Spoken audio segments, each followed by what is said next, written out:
Nama saya Ikrawanti Ayu Wulandari. Saya merupakan dosen tetap di Institut Ilmu Kesehatan Pelamonia Makassar. Latar belakang pendidikan saya dari Diploma 3 Bidan, kemudian melanjutkan studi di D4 Bidan Pendidik, kemudian melanjutkan lagi di program Magister Kebidanan Universitas Hasanuddin Makassar. Saat ini saya mengampu mata kuliah Kesehatan Perempuan dan Perencanaan Keluarga, yang dulunya mata kuliah ini merupakan mata kuliah Kesehatan Reproduksi. Pada mata kuliah ini tujuannya untuk memberikan pemahaman kepada mahasiswa bagaimana memberikan pelayanan kesehatan reproduksi yang komprehensif kepada perempuan, termasuk kehidupan seksual dan hak-hak reproduksi perempuan, sehingga dapat meningkatkan kemandirian perempuan dalam mengatur fungsi dan proses reproduksinya, yang pada akhirnya dapat membawa pada peningkatan kualitas kehidupan seorang perempuan.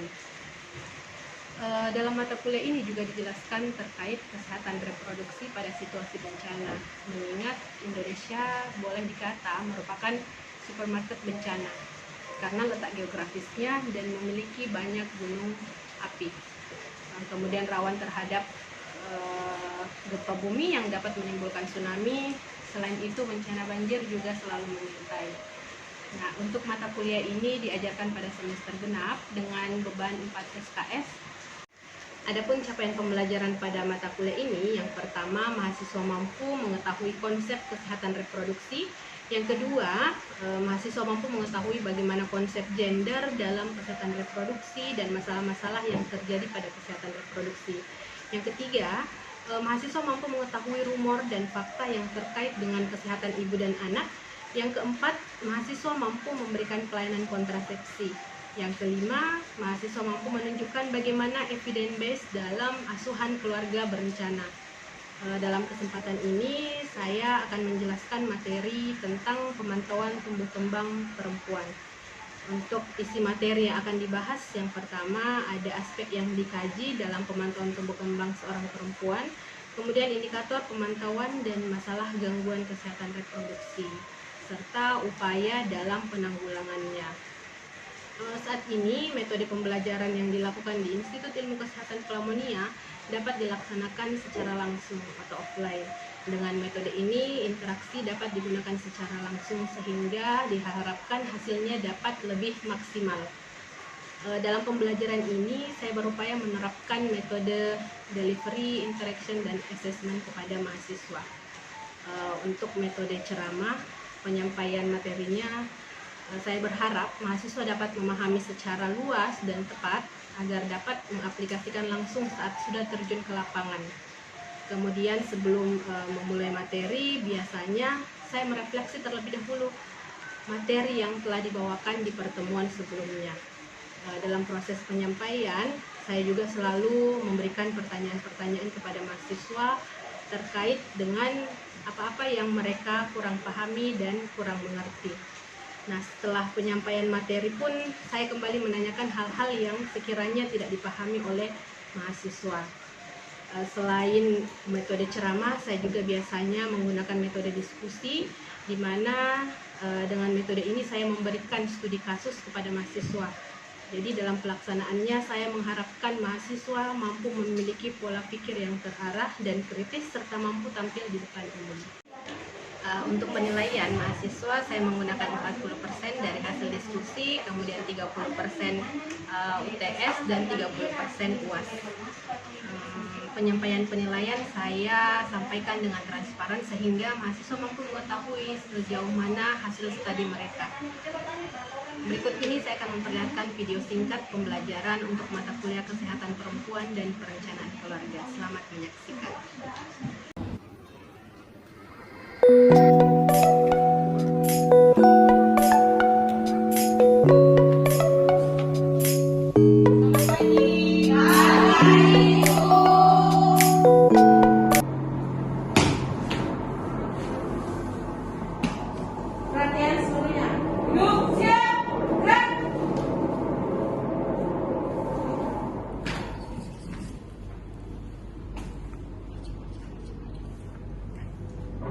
Lapor kelas 2B, jumlah 25 orang siap mengikuti pelajaran. Lanjutkan. Istirahat di tempat. Gerak. Ya, baik. Assalamualaikum warahmatullahi wabarakatuh. Waalaikumsalam warahmatullahi wabarakatuh. Ya, puji syukur kita panjatkan kehadirat Allah Subhanahu wa taala karena berkat rahmat dan hidayahnya sehingga kita masih bisa berkumpul di tempat ini pada pagi hari ini. Baik, sebelum kita memulai kegiatan pada pagi hari ini, marilah kita berdoa sesuai dengan ajaran agama dan kepercayaan masing-masing. Doa dimulai. Doa selesai. Baik, saya absen dulu ya.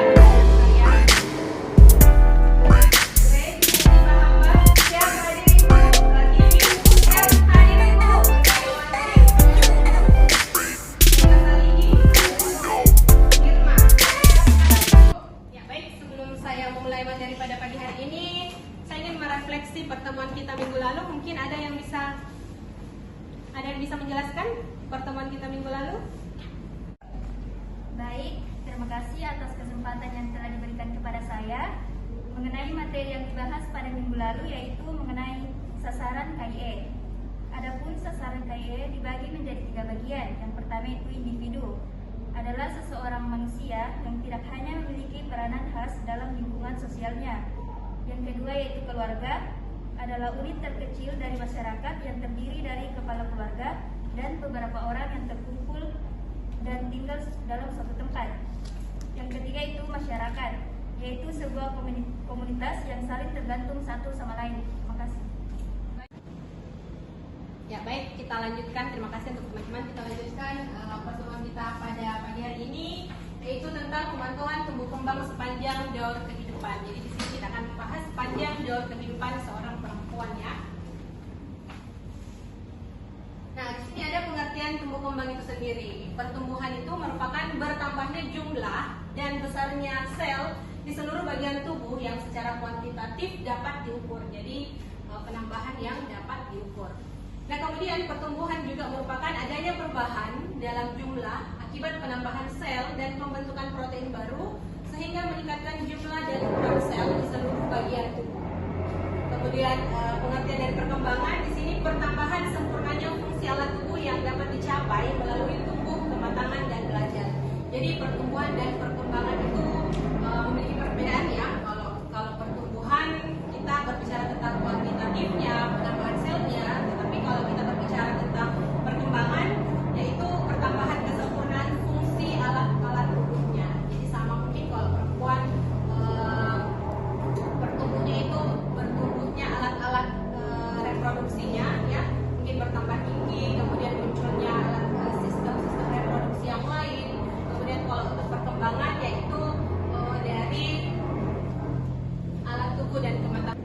Baik, untuk selanjutnya aspek yang dikaji dalam pemantauan tumbuh kembang perempuan. Jadi di sini kita memantau 2 aspek, ada aspek fisik dan ada aspek psikososial.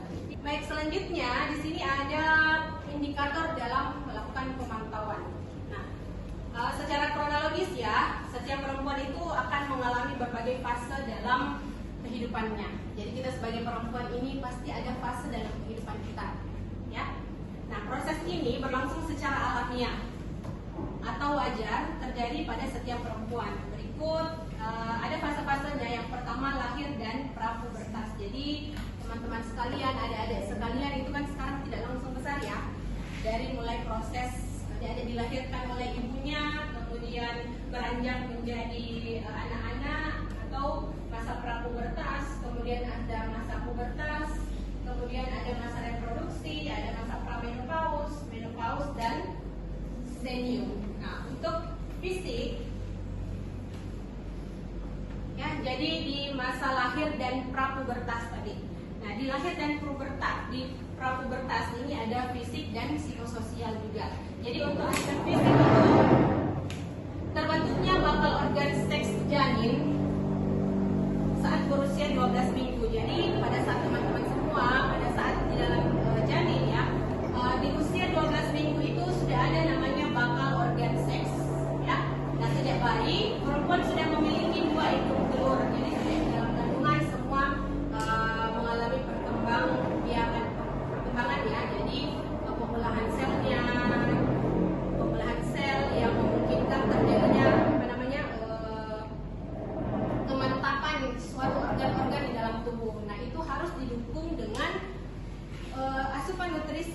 dari seorang ibu.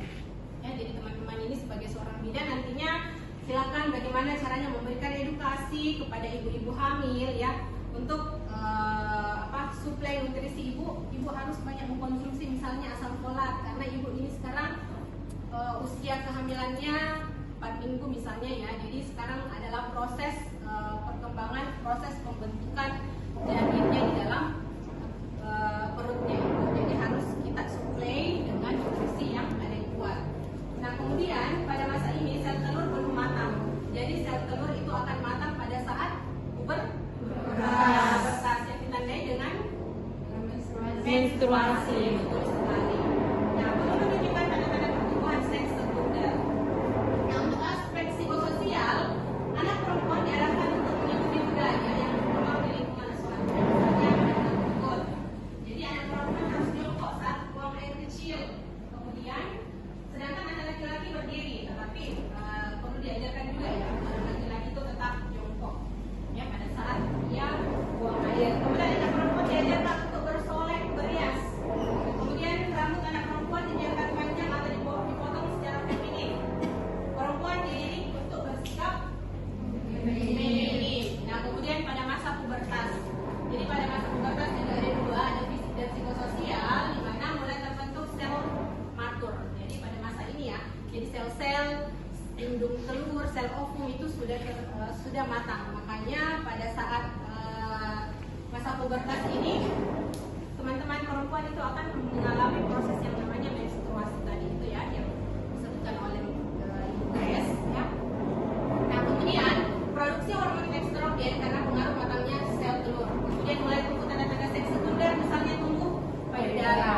Oke, ada lagi yang mungkin bisa menyebutkan tanda-tanda seks sekunder untuk perempuan selain tumbuhnya payudara, apa lagi? Misalnya apa? Pembesaran rambut. Oke, ada lagi? Tumbuhnya rambut. Oke, bagus sekali ya. Oke, kemudian kita masuk ke aspek psikososial. Jadi perempuan mulai tertarik pada lawan jenis dan mulai merasakan jatuh cinta untuk pertama kalinya. Ya, jadi di sini di masa pubertas laki-laki mulai suka dengan perempuan, perempuan mulai suka dengan laki-laki. Ya, seperti itu. Jadi memang ini adalah hal yang alamiah ya yang terjadi. Jadi kalau mungkin ada teman-teman sekalian, ada adik sekalian yang suka mungkin sama sesama lawan jenis, itu adalah hal yang normal. Yang tidak normal kalau suka sesama jenis. Oke, jadi jangan sampai ya ada yang seperti itu ya. Ya. Nah, oke, kemudian masa reproduksi. Jadi untuk masa reproduksi ini biasanya di usia berapa tahun? Minimal 20 tahun. Jadi kalau untuk tadi masa pubertas itu kita asumsikan dia dari usia 12 tahun sampai 12 tahun ya. Nah, oke, masa reproduksi di sini fisik. Perempuan mengalami masa menstruasi dengan keluarnya darah dari vagina. Oke, perempuan memasuki usia reproduktif.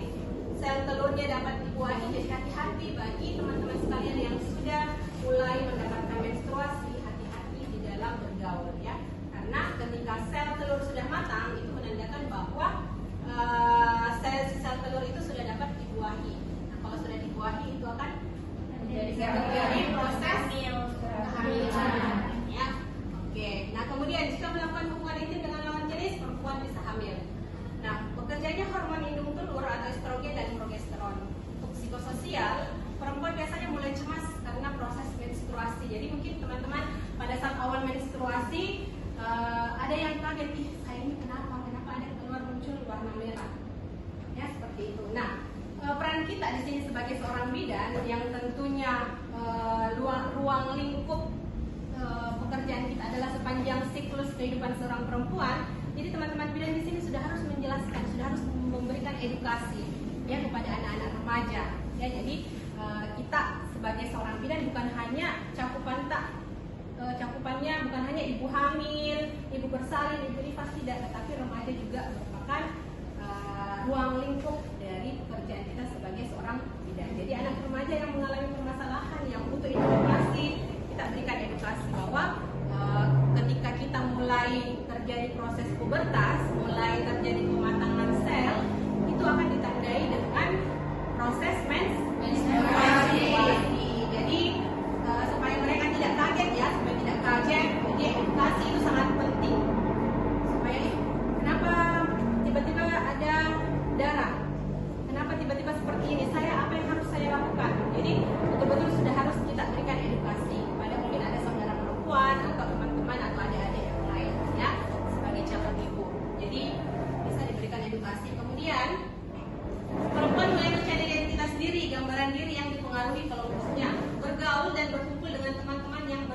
kelamin sama. Jadi kita sebagai seorang perempuan biasanya kita lebih cenderung ingin bergaul dengan sesama kita, sesama jenis ya. Karena kenapa? Karena kita memiliki kemiripan mungkin dari segi struktur tubuh, kemudian dari segi perasaan itu ada kesamaan. Pramenopause. Nah, di pramenopause ini ada aspek fisik dan ada aspek psikososial. Jadi pada aspek fisik, kalau orang-orang atau perempuan ini sudah memasuki masa pramenopause, biasanya di umur berapa? 45 ya, itu masa pramenopause. Jadi kekuatan otot dan kecakapan mental itu mulai mencapai puncaknya. Jadi biasanya proses pemikiran itu sudah lebih matang. Nah, kemudian dimulai proses penuaan. Nah, ini yang biasanya yang perempuan tidak inginkan, merasa dirinya tua. Ya, banyak sekali perempuan di luar sana. Karena kan kita sebagai perempuan kodratnya memang ingin selalu merasa cantik, ya. Seperti Syahrini mungkin, ya. Seperti Titi Puspa yang walaupun usianya sudah menginjak 80 tahun, tetapi tetap semangat, tetap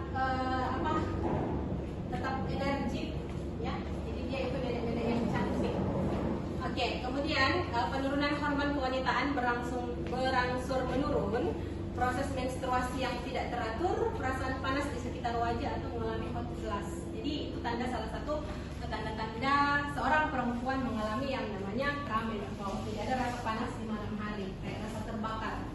Ya, kemudian produksi keringat itu berlebihan, kulit menjadi kusam dan kasar, rambut cenderung kering dan rapuh, perasaan ada gangguan dalam hubungan intim. Nah, kemudian kesulitan vagina mengalami lubrikasi sehingga timbul rasa tidak nyaman saat bersenggama.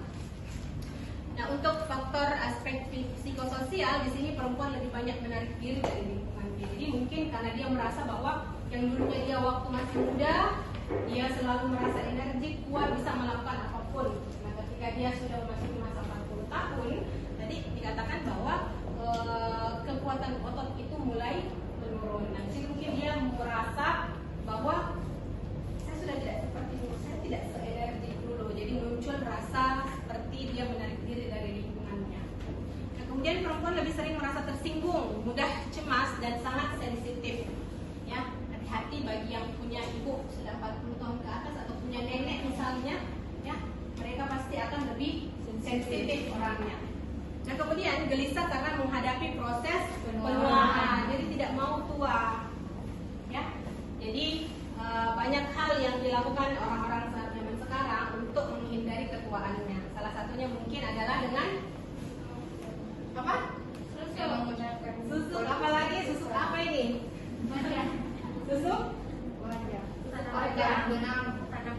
Tanam benang. Oke, oplas. Apalagi? Kemudian masa menopause. Nah, di sini ada pada aspek fisik, di sini hilangnya hormon kewanitaan. Jadi progesteron dan estrogen itu sudah mulai menurun. Menstruasi sudah tidak muncul lagi ya pada menopause. Jadi dikategorikan bahwa ketika perempuan sudah tidak haid selama 1 tahun, ya dalam 1 tahun range waktu 1 tahun itu dia sudah dikategorikan menopause. Jadi kalau mungkin teman-teman bidan nantinya menemukan pasien sudah 1 tahun tidak haid, nah itu kita kategorikan dia sudah memasuki masa menopause. Nah, kemudian degeneratif. Nah, contohnya jantung sudah mulai muncul, penyakit diabetes sudah mulai ada, gangguan ginjal, dan yang paling sering adalah gangguan osteoporosis pada tulang, yaitu osteoporosis. Jadi dari duduk mungkin berdiri sudah sangat susah, ya, seperti itu.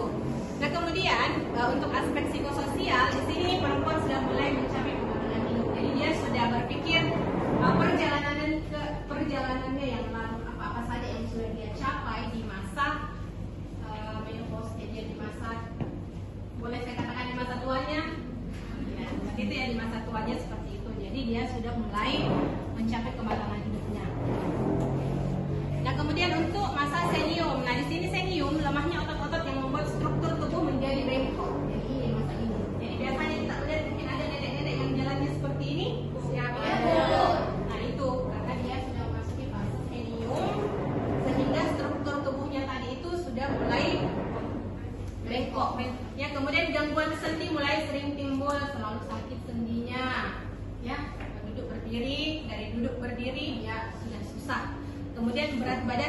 berkurang. Ya, kenapa? Karena teman-teman sudah mulai hilang menipis dan jadi kulitnya apa ya namanya itu apa ya kendor ya, kulit sudah mulai kendor. Jadi biasanya kalau saya dulu nenek saya itu selesai, "Nek, coba angkat tangan tak." Nah, diangkat tangannya itu ada cucunya tinggal kulit. Jadi biasa kita main ya zaman kita kecil ya seperti itu. Nah, kemudian penurunan daya guna tubuh, jadi mungkin fungsi mata, fungsi telinga, pendengaran itu sudah mulai berkurang atau menurun. Nah, kemudian kekuatan pendengaran pada frekuensi tadi sudah mencapai 75%. Jadi semua kenikmatannya itu sudah diambil satu persatu. Seperti itu kurang lebihnya ya. Kemudian terjadi penurunan intelektual, mungkin yang tadinya cara berpikirnya cepat, nah, ketika mungkin sudah mencapai umur yang segitu, dia sudah mulai lupa, taruh ambil gelas, simpannya di mana, dia cari lagi di mana, ya seperti itu. Nah, kemudian kemungkinan dapat terjadi gangguan otak secara organik atau secara organik. Kemudian aspek psikososial, terjadi perubahan sifat, misalnya dari pemurung menjadi periang, dari pemberani menjadi penakut atau sebaliknya. Jadi tidak ada yang bisa tidak ada yang bisa mendeskripsikan sebenarnya ya bagaimana, karena biasanya ada orang yang tua dia kembali kayak seperti anak-anak. Nenek seperti itu di rumah. Ya. Kenapa dulu neneknya? Kenapa? Kayak aku nih, kayak selalu keluar begitu baru tidak saya pulang. Nggak tahu. Oke, ada mungkin lagi, mungkin pada saat cucunya mau pergi malam minggu dia juga mau ikut. Ya, dia cenderung suka pakai menggunakan pakaian-pakaian yang seperti anak gadis. Ya, jadi banyak hal yang bisa terjadi di proses atau di masa senior ini. Jadi sebagai seorang bidan ya, tentunya teman-teman harus mengerti, harus memahami bahwa memang pada usia segitu banyak sekali terjadi perubahan. Jadi kalau misalkan menemukan kasus-kasus seperti itu, ya mungkin teman-teman bisa menjelaskan sama keluarganya bahwa memang pada masa usia seperti itu semuanya sudah mulai menurun. Mungkin yang tadinya dia periang jadi pemurung, atau sebaliknya yang tadinya pemurung dia tiba-tiba langsung periang seperti itu ya. Kita masuk ke masalah gangguan kesehatan reproduksi dan upaya penanggulangannya. Jadi ada infertilitas, kemudian ada kehamilan yang tidak diinginkan atau aborsi. Baik, dari apa yang tadi disampaikan, mungkin dari teman-teman ada yang mau ditanyakan? Silakan. Ya, silakan. Ya, Fatmawati silakan deh. Ada yang mau ditanyakan? Baik Bu, terima kasih atas kesempatannya yang diberikan kepada saya. Ini Bu ingin bertanya terkait infertilitas. Bagaimana upaya kita bagaimana cara penanggulangan infertilitasnya? Oke, baik. Penanggulangan dari atau cara mencegah ya infertil. Oke, baik. Mungkin ada lagi pertanyaan yang lain? Di sini Bu. Ya, silakan Rizka. Baik, terima kasih atas kesempatan yang telah diberikan. Adapun pertanyaan saya yaitu bagaimana cara menghindari kehamilan yang tidak diinginkan? Terima kasih. Ya, baik, ada pertanyaan ya dari Fatmawati dan dari Rizka. Dari Fatmawati, bagaimana cara mencegah infertil? Kemudian dari Rizka, bagaimana cara untuk menghindari kehamilan yang tidak diinginkan? Nah, untuk infertil sendiri ya jelas asupan nutrisi harus terpenuhi ya. Jadi pada saat mungkin masa usia reproduktif sebelum menikah, usia 20 tahun, ya upayakan untuk tetap mengkonsumsi makanan-makanan yang bergizi. Kemudian karena sebenarnya infertil ini juga bukan dari satu pihak yaitu perempuan saja, tetapi juga ada berpengaruh dari pihak laki-laki lainnya juga. Jadi kita tidak bisa men-screening bahwa ini nanti infertil atau tidak. Jadi itu harus melakukan pemeriksaan terlebih dahulu. Tetapi untuk infertil itu dikatakan infertil ketika mungkin dalam 1 tahun dia aktif melakukan hubungan seksual tetapi tidak hamil-hamil, itu dikatakan infertil. Kemudian ada primer dan ada sekunder. Kalau untuk infertil sekunder itu infertil atau kemandulan ya, yang dia dalam 1 tahun itu dia memiliki anak, tetapi pada saat ingin memiliki anak kedua itu sudah susah. Itu masuk kategori infertil sekunder. Nah, jadi ada baiknya selain asupan nutrisi perlu juga untuk untuk mengecek sel telurnya dari pihak perempuan, kemudian mengecek sperma dari laki-laki seperti itu. Ya, bagaimana, Fatma? Baik, terima kasih Bu atas jawabannya. Ya, terima kasih. Ya, untuk pertanyaan dari saudari Rizka, bagaimana cara untuk menghindari kehamilan yang tidak diinginkan? Jelas, jangan melakukan hubungan di luar pernikahan. Itu sangat-sangat tidak dianjurkan ya. Selain merugikan diri sendiri sebagai perempuan, juga merugikan banyak orang, apalagi keluarga. Jangan sampai orang tua kalian mengharapkan kalian pulang membawa ijazah, tapi ternyata pulangnya membawa anak. Jadi jangan sampai ada yang terjadi ya seperti itu. Jadi intinya seperti itu, jangan melakukan hubungan seksual di luar pernikahan seperti itu. Jadi mungkin dalam pergaulan juga harus kita perhatikan teman-teman sekalian, apalagi banyak teman-teman di sini yang mungkin dari daerah ya. Dari daerah, hati-hati dalam memilih teman, karena biasanya teman juga itu menjerumuskan. Ya, jangan mudah percaya dengan teman. Jadi betul-betul diperhatikan bagaimana dia kesehariannya. Ya, seperti itu. Jadi jangan bergaul sama teman-teman tak mungkin yang suka dugem atau suka keluar malam. Ya, seperti itu, karena jangan sampai kita dijerumuskan. Mungkin niatnya baik hanya untuk berteman, tetapi pada saat kita sudah jalan bareng dengan mereka, entah kita dicekoki minuman apa sehingga kita tidak sadarkan. Itu kan ada kemarin kasusnya ya, temannya sendiri yang menjerumuskan temannya sampai masuk di balita ya. Jadi dia ceritanya sudah mau pulang, tapi ternyata temannya yang satu tahan, jangan dulu pulang, tak minum dulu. Ternyata di dalam minumannya itu sudah dikasih obat tidur. Nah, bangun-bangun pagi-pagi tiba-tiba dia sudah telanjang bulat berada di hotel ya. Ternyata temannya ya seperti itu. Jadi hati-hati. Kemudian kalau misalnya sudah terjadi hal yang demikian ya, hati-hati dalam pergaulan. Ya baik, sudah tidak ada pertanyaan lagi? Siap, Ibu. Baik, jadi kesimpulan kita pada pembelajaran kali ini ya, dalam melakukan pemantauan itu ada hal-hal yang perlu dipantau. Yang pertama, pada saat lahir dan masa prapubertas, kemudian pubertas, reproduksi, pramenopause, menopause, dan sesemi. Jadi ini semua kita lakukan pemantauan. Jadi istilahnya kita memantau sepanjang siklus kehidupan seorang wanita atau perempuan. Jadi teman-teman bidan, saya harap mampu memberikan edukasi ya kepada ibu-ibu nanti, pasien-pasiennya nanti, bagaimana dalam menghadapi segala macam bentuk permasalahannya. Baik, sekian dan terima kasih. Assalamualaikum warahmatullahi wabarakatuh.